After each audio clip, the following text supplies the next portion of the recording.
Hi everyone. I hope you found everything, made yourselves comfortable. So we'll start off by introducing our first keynote speaker, Dr. Stephanie Rodenbeck. Dr. Rodenbeck is a neurologist currently practicing at IU Health. She specializes in autoimmune neurology, having dedicated close to the past decade of her life researching autoimmune diseases, including MS and exciting new experimental treatments. Arthritis, lupus, celiac, and hundreds of other autoimmune diseases ravage the lives of more than 50 million Americans. And the scariest part, they're incurable. Out of over 100 autoimmune diseases, existing treatments only address symptoms, not the actual root cause. While treatments for MS have progressed rapidly, there are still 100 potential genes that play a small part in multiple sclerosis. This is why professionals such as Dr. Rodenbeck are crucial in our fight against MS. Autoimmune neurologists are uniquely trained to recognize the signs and symptoms of MS and other autoimmune disorders in the nervous system. They are crucial in experimental treatments because they are uniquely positioned to understand the complex interplay between the immune system and the nervous system that underlies the disease. This allows them to help design and conduct clinical trials of new therapies that target specific aspects of the disease process. MS is a complex and heterogeneous disease that can manifest differently in different patients, and available treatments are only partially effective and often associated with significant side effects. Therefore, there is a great need for new therapies that can improve the outcomes and quality of life for people with MS. Experimental treatments for MS may include novel immunotherapies that target specific immune cells or pathway stem cell transplants to regenerate damaged nerve cells, or gene therapy to correct defects in the immune system. Autoimmune neurologists can help identify and enroll eligible patients for clinical trials, monitor their progress, and interpret the results of their studies. In addition to their clinical expertise, they can also provide valuable insight into the underlying mechanisms of the disease based on their knowledge of the immune system and the nervous system. This can help researchers identify new targets for therapeutic intervention and to develop more effective treatments against MS. So without further ado, it is my honor to introduce our first distinguished keynote speaker, a pioneer for autoimmune research, Dr. Stephanie Rodenbeck.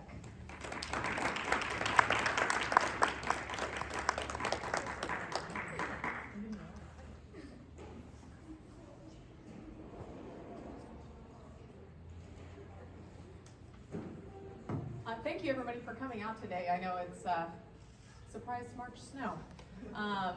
I know everybody up here put a lot of work into putting this conference on today, and I can recall back to my days in high school and college trying to get together, folks to care about what I cared about and to put together a conference such as this. So I know this took a lot of sleepless nights, I'm sure, so kudos to you guys for doing this. So congratulations for getting here today. So today, I know we've got kind of learners and folks from across the spectrum in terms of, backgrounds of, medical backgrounds, MS backgrounds, just people who maybe have wandered in here because there's some cupcakes in the back, like my daughter. She had to come, it wasn't her fault. But I kind of put together this talk a little bit about what multiple sclerosis is, who's affected by it, what patients look like, what they're experiencing. And as Pragati said, it is a very variable and heterogeneous disease. And so, really no two patients look the same. From there, I'll talk about a little bit how we treat multiple sclerosis, how we treat sort of the ongoing, kind of after we've gotten the disease perhaps a little bit under better control, what symptoms patients are left with, and then what some newer findings, discoveries in the realms of research are. We have a few clinical trials now finally getting back into business, especially at Indiana University, kind of recovering from the pandemic, so to speak. So it's wonderful to see patients in the office again, really ramping up clinical trials again. And then I'm happy to take questions, you're not interrupting me, please feel free to raise your hand kind of as I'm talking. And then if we have some time at the end, my clinic and my subspecialty, even within the realm of neuroimmunology, is, just as she was saying, kind of the interplay between rheumatologic autoimmune disease and the nervous system. So essentially when the body and the immune system are mad at the brain and spinal cord, that's when I get called. So I'm happy to talk about it. I have a patient case I can present, or I'm more than happy to take questions. So here we go. I don't have any disclosures for this talk. So here's sort of what we'll chat about, kind of as I've outlined here. First, we'll be talking about multiple sclerosis, what patients, if there is such a thing as a typical presentation, how things are treated, and then some research updates. So what is multiple sclerosis? I know we'll be talking about this multiple times today, and kind of how it presents, how the brain and the spinal cord are affected. And so when I talk to our medical students, our residents, when I talk to just the public about what multiple sclerosis is, it is immune mediated, meaning the immune system that we have that's supposed to protect us, occasionally it almost does too good of a job, and that inflammation that's spurred on by the immune system cascade activating sometimes bleeds over into the brain and spinal cord that are supposed to be in sort of this protective Ziploc bag, so to speak, this blood-brain barrier. When that is disrupted, you have these areas of inflammation, these lesions occurring both in the brain and spinal cord that affect not only patients kind of in an acute window, but long-term as well. And so our diagnosis relies on what we call a dissemination in time and space. So as the name would lead you to believe, it is a multiple scleroses. You're not just affected in one window there. And the area of the nervous system that's affected is called the myelin. The myelin, if you think of your nerves like electrical wires, this is the insulation that surrounds them, that allows your nerves to conduct electricity and to give a signal from the brain out to your limbs to say, hey, hand, I would like you to move, or I would like you to speak, vision. All of this relies on that conduction of electricity, and if those nerves are sort of, that the myelin is stripped from them, that signal can't conduct properly. So often patients present and say, I'm telling my legs to move, but there's some sort of disconnect. Well, they're not wrong, because these areas of myelin, get my mouse here, myelin, if you've heard of kind of the gray matter of the brain, that's kind of the cortex, the covering of the brain. And then this white area here, myelin is made of fat. Fat looks white. This is a real brain, as though we've cut somebody kind of straight through like this. And so you can see where all of those areas are pointing to, those white areas, the myelin, that's been stripped away. That's what patients are left with, these scars, these sclerotic areas here that truly are kind of a detriment, kind of a disjunction of the brain and spinal cord there. This is under a pathology slide here that's been stained with this dark blue color to kind of be absorbed by fat, this myelin.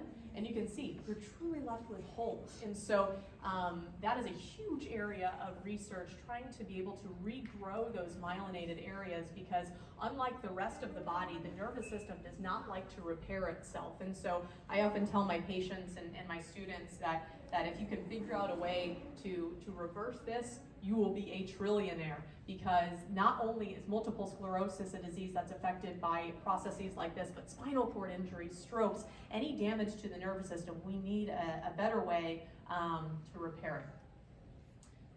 Never, ever, ever memorize this. That's what I tell my students. I think it is put together by textbooks to scare people, honestly.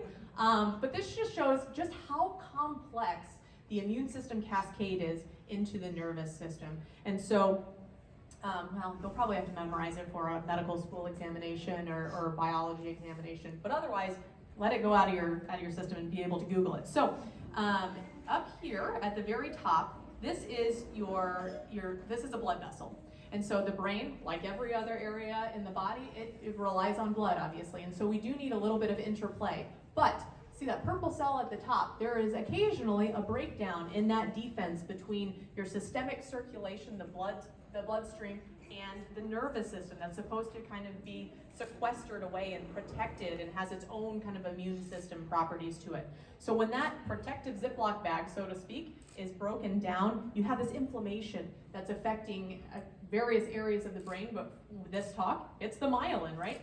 And so you have all of these areas that have kind of been elucidated by researchers before me looking at these very long and multisyllabic words, including interleukins and interferons and CD20 cells. Well, the nice thing about the complexity of this picture is that all of these areas here with these arrows, those are targets for potential multiple sclerosis medications and drugs to calm down that immune system cascade, to calm down that inflammation as to not damage the immune system here, kind of at the end where you have these areas of myelin. That's what we want to preserve, especially in multiple sclerosis. And so we've talked about how myelin wraps around parts of the nerves and allows them to conduct electricity. And so anybody in high school biology is learning how to pronounce the nodes of Rodenbeck and saltatory conduction. But that's how your nerves send signals and tell your arms and legs to move, or various activities, to sensation. Everything's conducted by that electricity. Well, in multiple sclerosis, these areas of myelin literally get stripped away. You're left with those holes. And so your nerves can't conduct that electricity as well. There's literally that disconnect when people say, you know what, I'm telling my arm to move. I want to be able to write, but I can't do it. And it's because of that. That doesn't grow back. And so even though that electricity is trying to be sent by your nerves, it's just not getting through. So what does a typical patient look like who's coming into my office, if there is such a thing? So most often you'll hear a classic story of perhaps a young woman, 20s, 30s, who's coming into my office with a few days of just double vision, and truly she's seeing two things. It's not just blurred vision. She hasn't been staring at her phone too long trying to stream Great British Bake Off. That's what I'm currently in the middle of. But it's just when she's looking in one direction. It's really, it's difficult to drive and to go about her day. And most often, the patient themselves, they're going to tell me the answer to their problems. So I just have to listen. Your doctor has to listen and ask the right questions. So I always ask people, think back to high school days, middle school days, and often that takes actually a couple visits, because if I asked any of you to say, hey, what happened your senior year in high school? I can't remember. But it's that next visit perhaps. And she said, last year I did have a couple of months where my vision just was a little bit blurred. It seemed like things were dark, especially red colors, orange colors. It just didn't look as exciting. It went away, and she was, perhaps, in her early 20s, and I think hopefully a lot of people can remember back then. It went away. You're not going to go to a doctor if you don't have to, right? But every time she exercises or she's out in the sun, a little bit of those symptoms come back. And then she told me, a few years ago too, it was finals week during college, and I just felt like there was somebody hugging me. It was just really tight band around my torso. Again, it went away. I thought it was stress due to finals week, and so I didn't seek any care about it. And so putting those symptoms together really tells me the story of perhaps certain areas of her brain and spinal cord that have been affected by something inflammatory. So who gets MS? Men can get it, women get it. It's more common in women, but certainly men get it. Older folks, I think the oldest person that I've diagnosed with kind of new multiple sclerosis was in their late 60s, and it's true multiple sclerosis. They had nothing before then. The youngest person I think I've diagnosed in children's immune systems, they're a bit wonky anyway. They're still kind of coming into their own, but teenagers can get this disease. Sorry, Purdue fans, I really wanted to bring this up. Hopefully you guys have been watching March Madness. The Hoosiers did advance, just FYI, but everybody gets it from across the spectrum there. So why is the right diagnosis so important? I tell my residents, well, one, that's your job. And two, this is what patients need. You need to know what is going on inside your own body to empower patients to be able to say, this is what's going to happen to me if we can predict that. And so there is a real spectrum of multiple sclerosis. There is sort of a clinically isolated syndrome that we won't talk about today. It's kind of a one and done isn't the right term to use, but when we talk about relapsing multiple sclerosis, I don't like to use the term relapsing remitting multiple sclerosis. I think it gives patients perhaps a false sense of confidence that once they have a relapse, they're going to get all of that function back. Well, recovery is very, very variable. There is primary and secondary progressive multiple sclerosis where perhaps you've got some relapses at the beginning of the disease, but then it's this progressive disability that kind of comes about. And as you can see down here, there is this background of neurodegeneration, kind of just this ongoing inflammation within the brain and spinal cord, even if we get these attacks under control. And so by far and away, patients who come to my office with multiple sclerosis and even other autoimmune diseases, one of the main symptoms that they have, just this unrelenting fatigue. And they might wake up in the mornings feeling, decently well. They feel like they slept well. They, weren't woken up a bunch of times by their dog asking to go out. But then after kind of their mid-morning coffee, wow, they really just crash. And so that is because it's hypothesized it's because there's this ongoing kind of inflammation, this smoldering neurodegeneration in the background. And so being able to help people know what's going on in their own body, that's where I think the physician, your medical team, can really empower patients and to educate them about their disease. What's a relapse? We've talked about relapsing, not necessarily remitting disease. How do we treat it? When somebody comes into my ER and I'm called, what do I need to do? So when patients talk about, or kind of when it's described in the literature, what is a multiple sclerosis flare or relapse? There's a few different names that we call it. It is a brand new symptom that lasts longer than 24 hours, that I can't find another cause for it.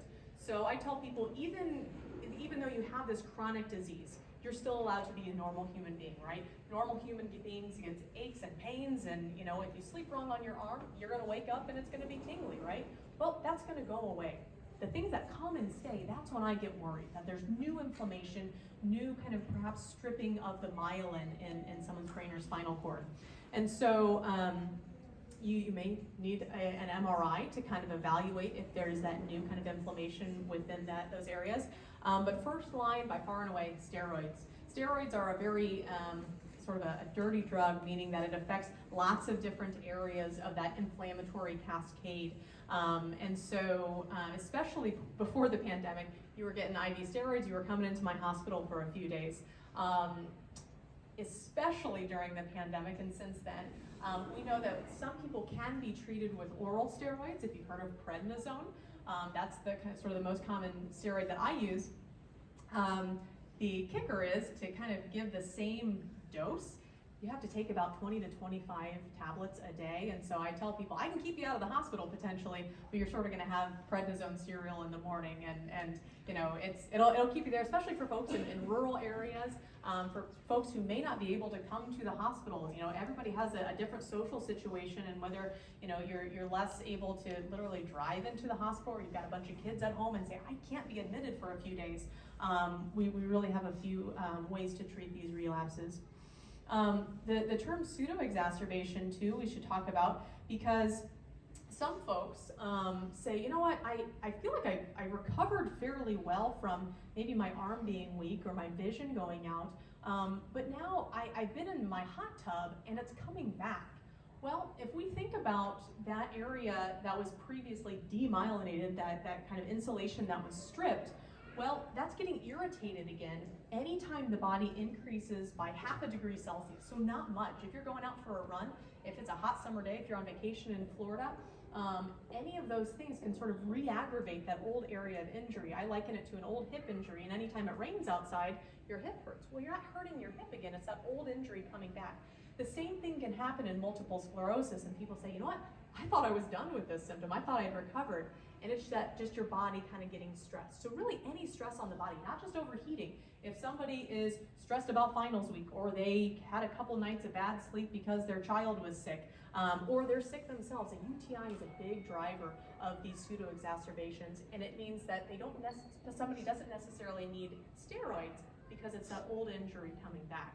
And so I tell people, get out of the hot tub, let's cool off, go in from that hot summer's day, get in the air conditioning. If people are out hiking, I tell them to wear cooling vests or some of those frog tog like towels that keep them cool, because again, the nervous system hates your body overheating. Medications. The first FDA-approved medication for multiple sclerosis came about in the early 1990s. Before then, since the 50s and 60s, all we had were steroids.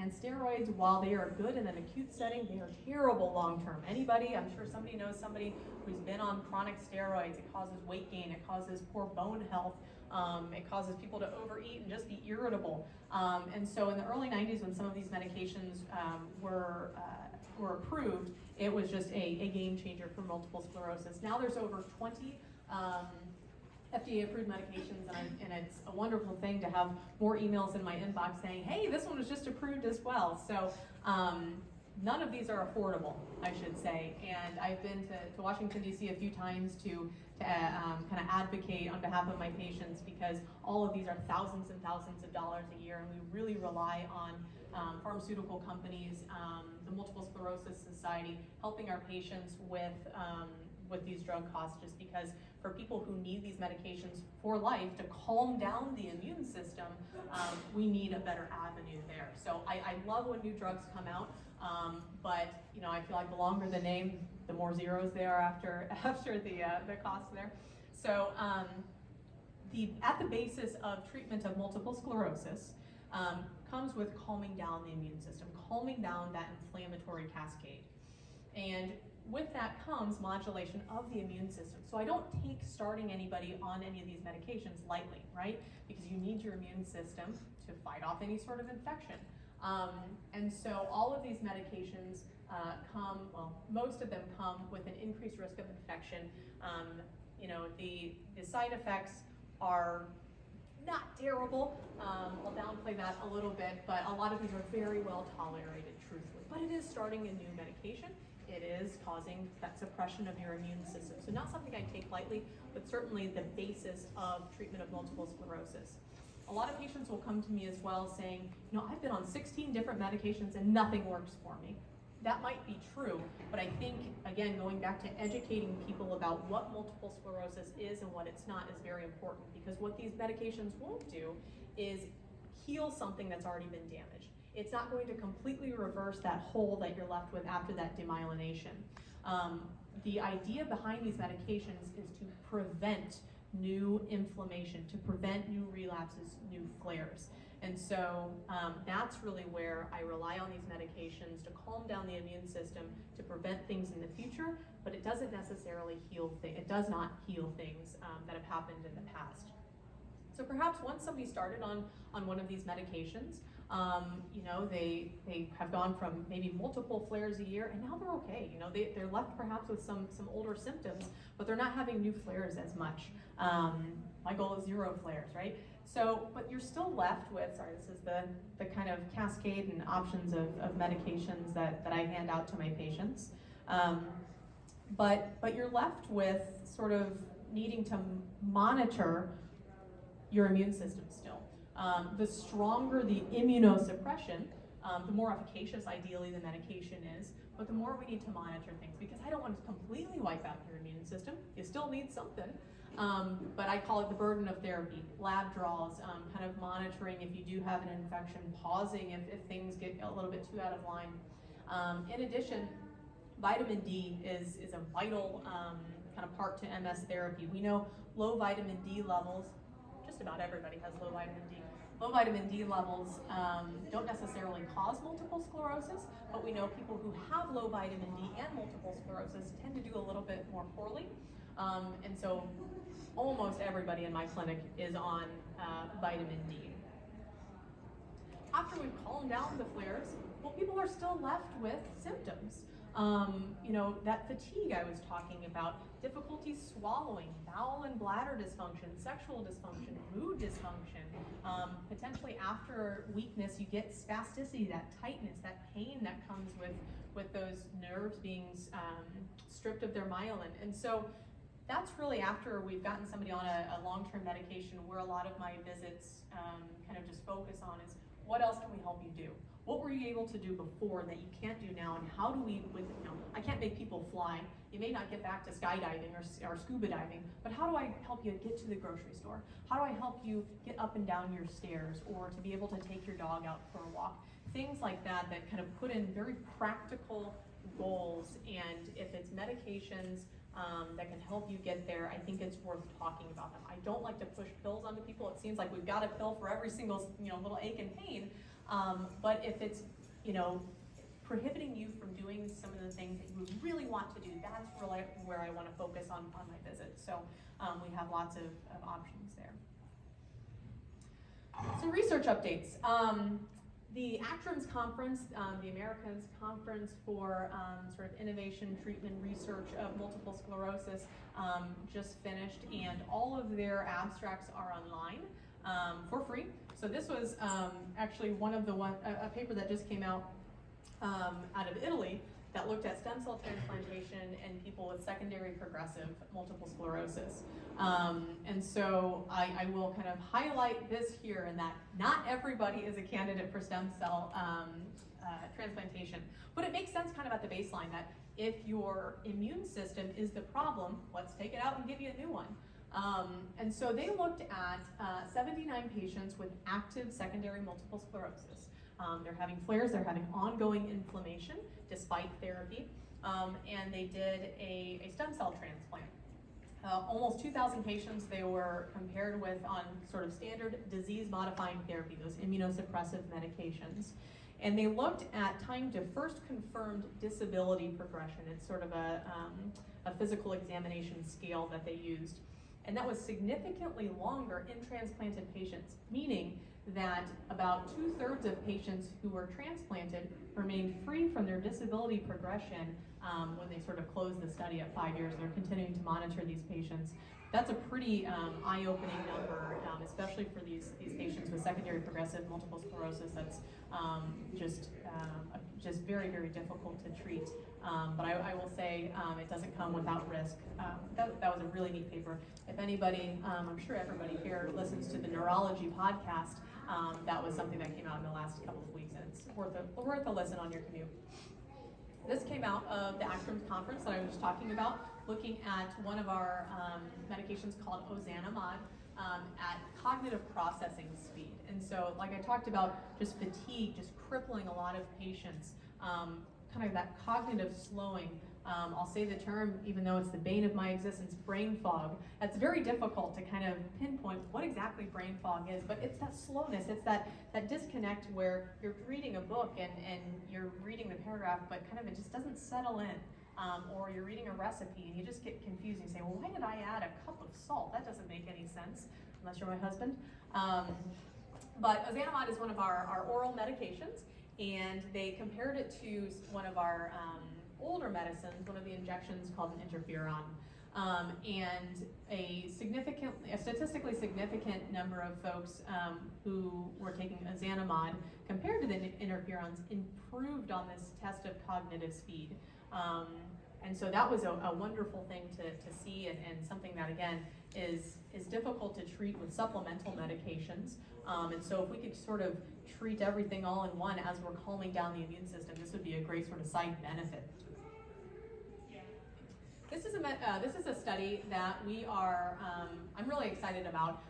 We're actually enrolling for this at IU, and patients will work with our physical medicine and rehabilitation team at the Rehab Hospital of Indianapolis on this dynamic stability trial. So I like trials that will include patients where I don't have to stop their medication. When somebody's finally found a medicine that works for them, I don't want to take them off of it. And so this is a cool trial that they're looking essentially at 4 different types of walking therapy to improve sort of balance and just overall gait speed.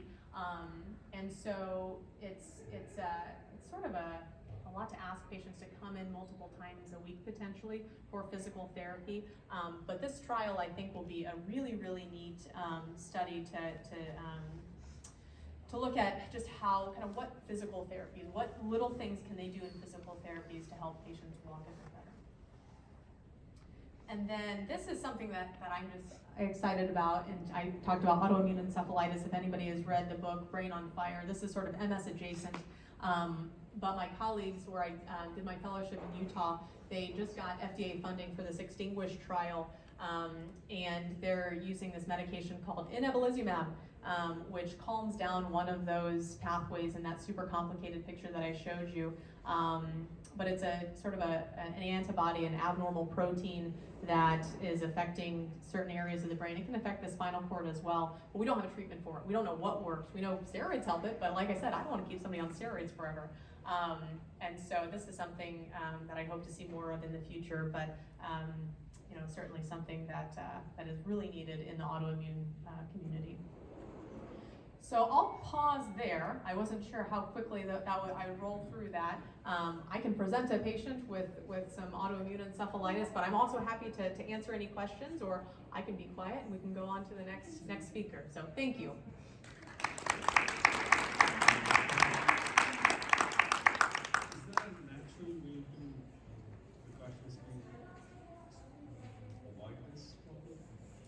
To avoid multiple sclerosis?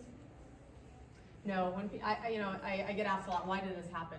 Why, from kids to adults, why did my nervous system get affected by this inflammation?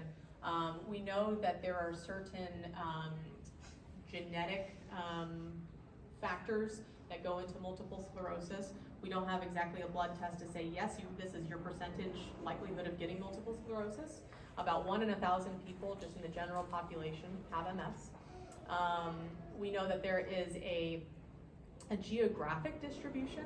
The farther you are away from the equator, the more prevalent multiple sclerosis is, so especially in like the Scandinavian countries. They think that's related to vitamin D, but like I said, just having low vitamin D doesn't necessarily mean you will definitely get multiple sclerosis. And so I wish I had a better answer for you. I hope one day we will, especially I think genetics is where a lot of that's gonna rely. But again, it's sort of after the fact, right? You can't change your genes, at least right now. And I think in terms of cure, that's still where we're headed.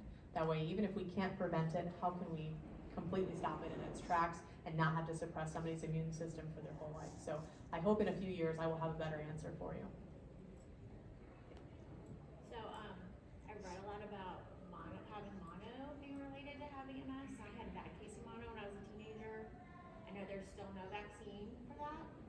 And I was just curious as to, some more studies about it. I've seen studies where every single person, like 900 people out of 900 people had mono. But then some people, like on my national MS, like Facebook, say, oh, I never had mono. But then I just heard you can have mono and not have symptoms. That they know, exactly, yep. So maybe they had it. Yep. And so it's very interesting to me, that correlation with that. And so I just wondered if there's been more research on that. It is certainly a very hot topic of research, and what I've read most recently, especially with all of the mRNA technologies, just with the COVID vaccination, they're trying to utilize that for an EBV, a mono vaccination, and I think that will be very interesting to see if the incidence, the prevalence of multiple sclerosis declines as that is potentially introduced and is an option. But you're exactly right. We know that that's, again, something that's playing into the likelihood of getting multiple sclerosis, but we can't certainly say that, yep, you had mono, here's your risk, right? Which is very frustrating. But I mean, you're exactly right though. I don't know that I've ever had mono, but most of the people in this room, if we tested you for that antibody saying, yep, you had a history of mono, it'd probably be positive in at least half of the people. So it's just very, very prevalent, but not necessarily, we know it's related, but certainly not predictable. Yep.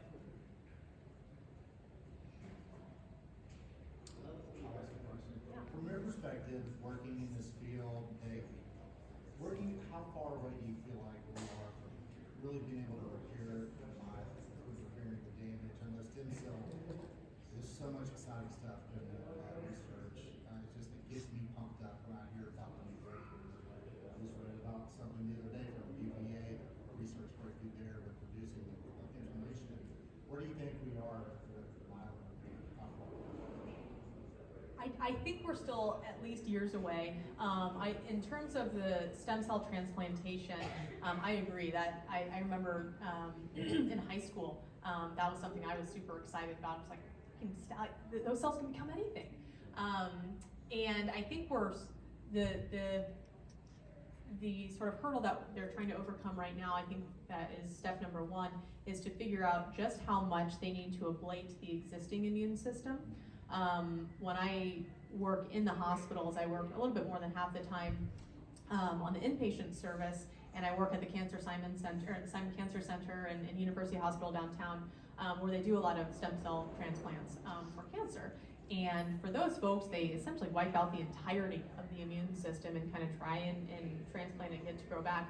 I know they're looking at myeloablative and non-myeloablative studies there in terms of how much do we just need to knock everything out. And I think from a safety perspective, the less that you knock out, the less that you have to sort of regrow, the less that you're immunosuppressing somebody, opening their body up to just about any sort of infection. And so in my mind, that makes sense from a safety perspective to figure out how we can safely do that. Because once we do, I think more centers will be able to enroll patients. Right now, it's just very subspecialized centers. And a lot of times, the patients that I've had when I worked in Utah, they often went to Mexico to get their stem cell transplants. And nothing against Mexico, but they're just different guidelines, different safety protocols, things like that. Where I have people who tell me, I didn't drink the water, but I wanted a stem cell transplant there, and I think there's a little bit of disconnect there. But the patients that I have had, they're 5 years free of disease, and so it's those patients that really give you hope. And perhaps I'm just not seeing the patients where things didn't go as well.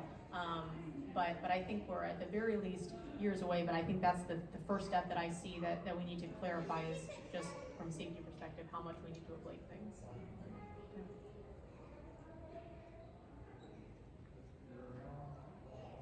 Do you want me to go on and talk about the patient case, or how? I wasn't sure in turn. I know we started late. Let's see, Ashley. Okay. All right. I'm gonna get excited about this case. So autoimmune neurology, I talked, MS adjacent, it's essentially anything else inflammatory in the brain and spinal cord. And so this is, I feel like, I've gone to years of these talks, and this is the first kind of thing that everybody talks about is how rapidly growing this is. When we talk about antibodies, there are these just proteins that everybody needs to fight off disease. They're your surveillors that say, gosh, if I see this virus or bacteria that's in the body, I'm going to sound the alarm and kind of initiate that whole inflammatory cascade to fight it off. Well, sometimes your body spits out these antibodies, these proteins that are just these bad actors, and they can kind of attack both the cell surface and inside of the neurons and just disrupt things there. So when I talk to medical students, I say this is just the body attacking itself, but it's specifically the part that I care most about, the brain and spinal cord.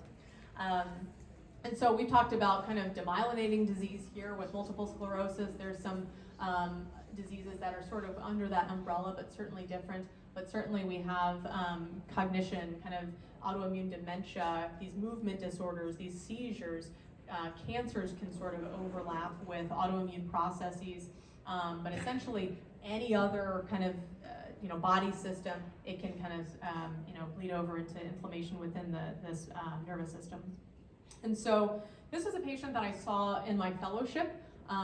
This was an older woman who was 81 years old, previously healthy. She was coming to stay with her grandson and granddaughter for a while. And they noticed that just something was off. Grandma was not, just kind of forgetting to close the refrigerator door, but things were, they were worried about her. So she had been able to finally verbalize that she was not feeling well, but couldn't further characterize it. She went to this outside hospital. She was very, very hypertensive, high blood pressure on arrival. And by that time, gosh, she couldn't tell you her name. She didn't know where she was. So the first thing that they did was get a CAT scan. CAT scans are good at looking for at bones, good at looking if there's any bleeding. There wasn't any of that, but they thought, boy, I wonder if there's inflammation in a part of the brain. So they got an MRI, which sort of looks at the meat and potatoes of the brain a little bit better. I'm assuming everyone here does not look at brains and spinal cords all day, so let me orient you. This is as though you're lying on your back, looking up at the ceiling, feet are coming out toward you, and we're going to take cuts up like this. So everything here is actually flipped. This is actually the right side, this is the left side, and we're going to go up. And so down here, this is the brain stem here. We're just above the cerebellum, the balance center. We're getting up into the cortex of the brain. These are your vision centers.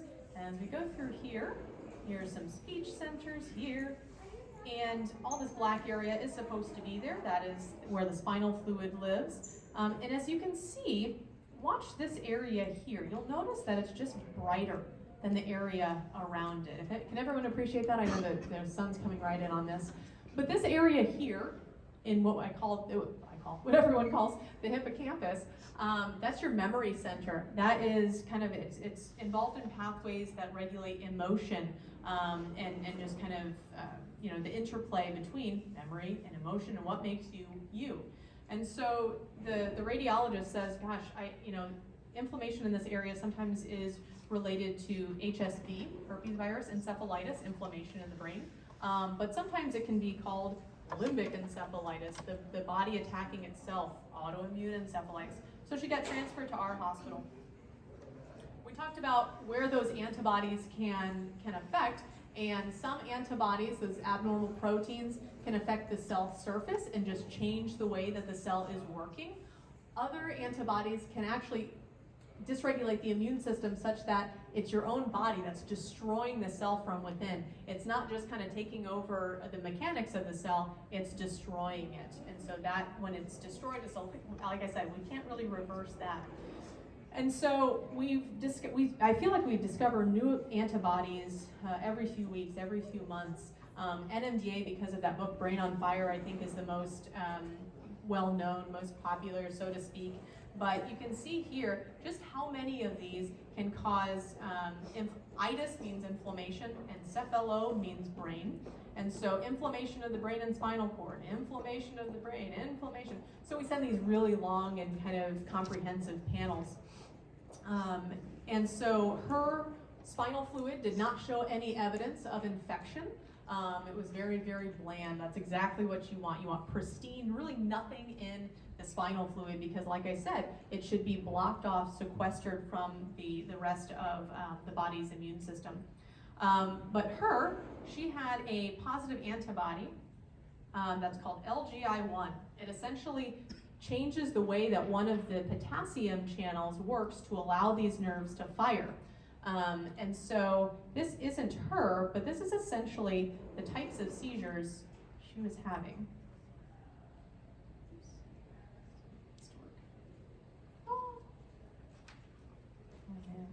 see if I can. I guess it's.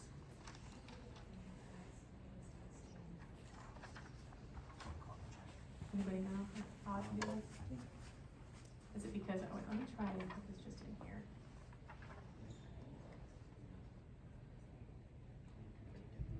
Oh, gotcha, okay.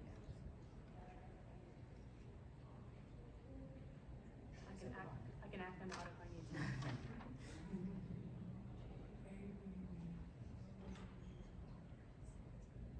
That's okay.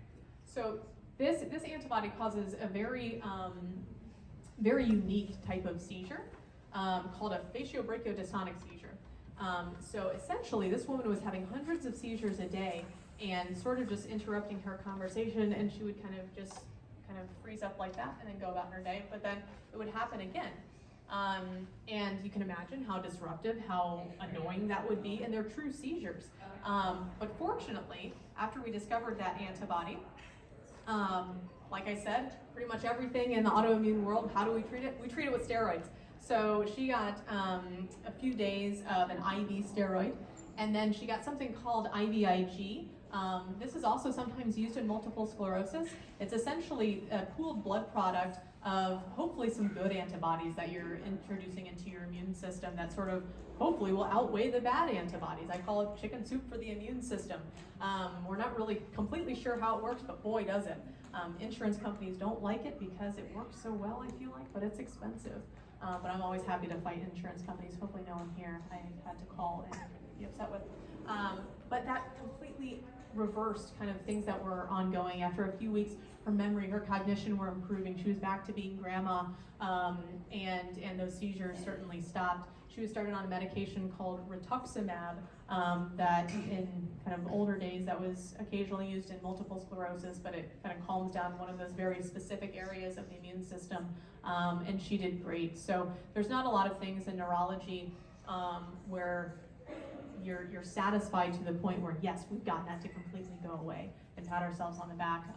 But occasionally we have cases like this, and at the very least, like I said, educating patients about what's going on in their own body, and kind of being, I think, very, very real, because we're all people, even, you know, in the hospital, that, you know, you say, well, here's what I think we can help you with, and here's how I think we can help you.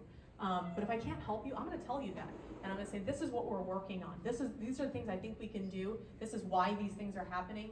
And I think, again, understanding what's going on in your own body, I don't think can be overstated. And those shortcomings, I hope that with those research advances, won't be such shortcomings in the years to come. So I'm really excited about the future for autoimmune neurology and MS in general. So thank you, everyone.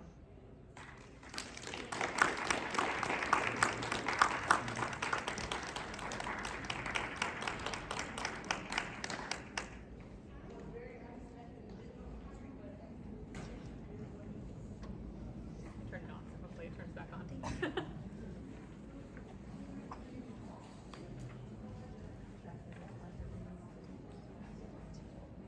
Thank you so much, Dr. Rodenbeck, for that amazing talk. Can we give her another round of applause? So right now we'll be doing a brief 10 to 15 minute intermission so that we can get the documentary up and running, and hopefully, fingers crossed, that the audio and video